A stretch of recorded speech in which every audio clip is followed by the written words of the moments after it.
Chaque fois que vous marchez sur un trottoir, que vous traversez un pont ou que vous levez les yeux vers un gratte-ciel, vous êtes en contact avec un matériau si omniprésent qu'il est devenu complètement invisible à vos yeux. Cette poudre grise apparemment banale est pourtant le liant invisible de toute la civilisation moderne, sans lequel nos routes, nos barrages, nos immeubles et nos infrastructures n'existeraient tout simplement pas.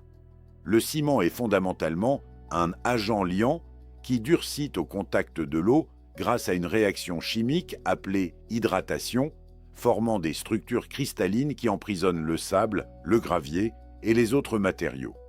Ce qui rend le ciment vraiment extraordinaire, c'est sa capacité à durcir même sous l'eau, une propriété hydraulique rare qui a révolutionné l'architecture et le génie civil depuis des siècles. Le Cement Portland, la variété la plus répandue dans le monde, tire son nom de sa ressemblance visuelle avec la pierre de Portland, un calcaire extrait sur la côte sud de l'Angleterre. Son histoire commence il y a environ 2000 ans lorsque les Romains découvrirent une forme primitive de ciment en combinant de la cendre volcanique, de la chaux et de l'eau de mer. Ce béton romain appelé Opus Caementitium possédait une durabilité remarquable dont témoignent encore aujourd'hui de nombreuses structures antiques debout après 2 millénaires d'existence. Mais cette connaissance fut en grande partie perdue durant le Moyen Âge et il fallut attendre le début du XIXe siècle pour voir renaître le ciment sous sa forme moderne.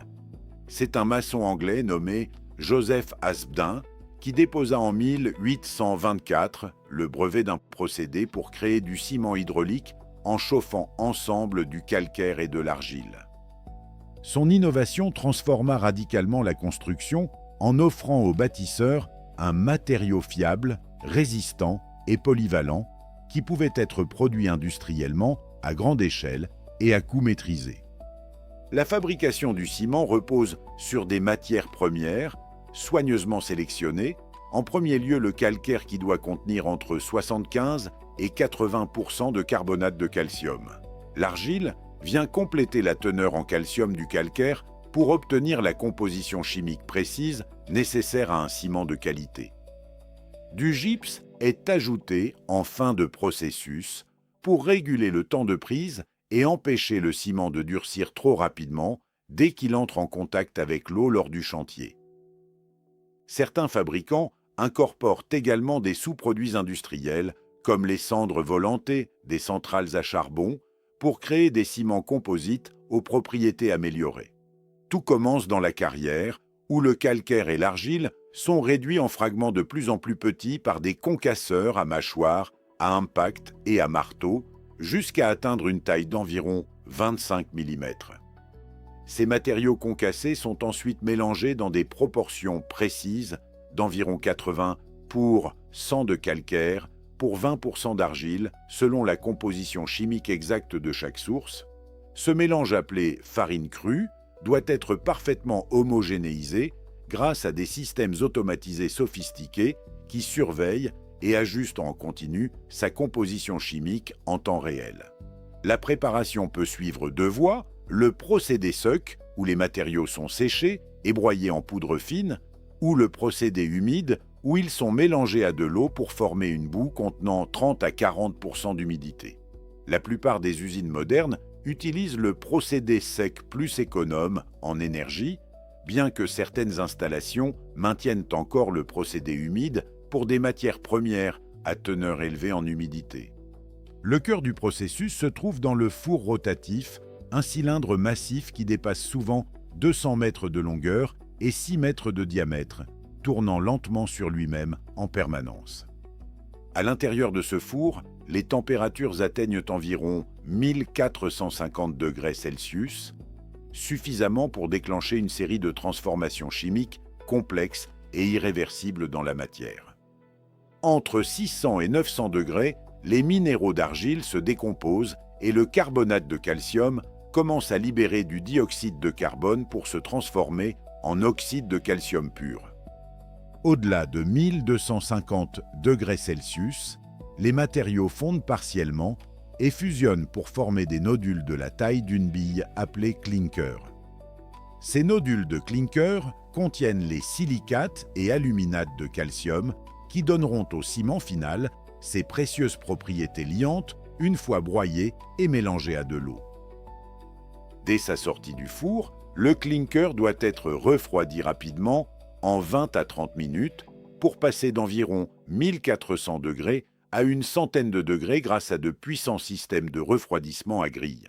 Ce refroidissement rapide est absolument essentiel car un refroidissement trop lent compromettrait la résistance mécanique du ciment final produit. Le clinker refroidi est ensuite broyé dans des broyeurs à boulets, de grands cylindres rotatifs garnis de billes d'acier qui pulvérisent la matière par impact et friction jusqu'à obtenir la poudre fine finale. Des techniciens de laboratoire préparent ensuite des cubes de mortier normalisés qu'ils soumettent à des tests de résistance à la compression après 3, 7 et 28 jours de cure.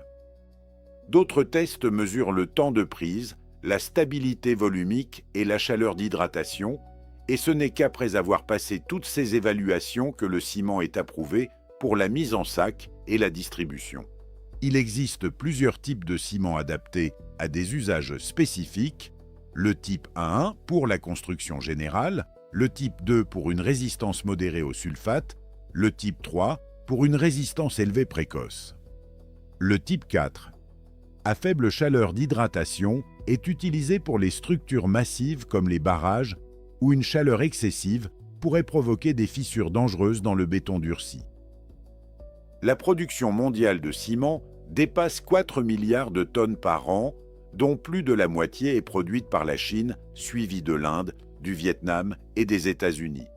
Mais cette industrie titanesque est également responsable d'environ 8% des émissions mondiales de dioxyde de carbone provenant à la fois de la combustion des fours et de la décomposition chimique du calcaire.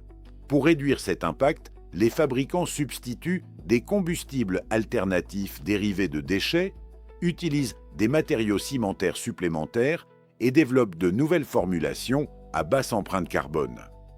Le ciment est stocké dans des silos scellés avec contrôle de l'humidité pour éviter toute hydratation prématurée, et les sacs en papier multicouche de 50 kg sont conçus pour résister à la pénétration de l'humidité.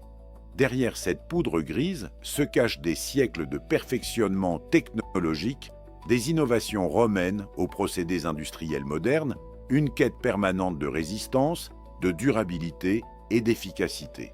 Si vous êtes de ceux qui voient dans les matériaux ordinaires des histoires extraordinaires, rejoignez la communauté Codex Curieux en vous abonnant maintenant et en activant la cloche.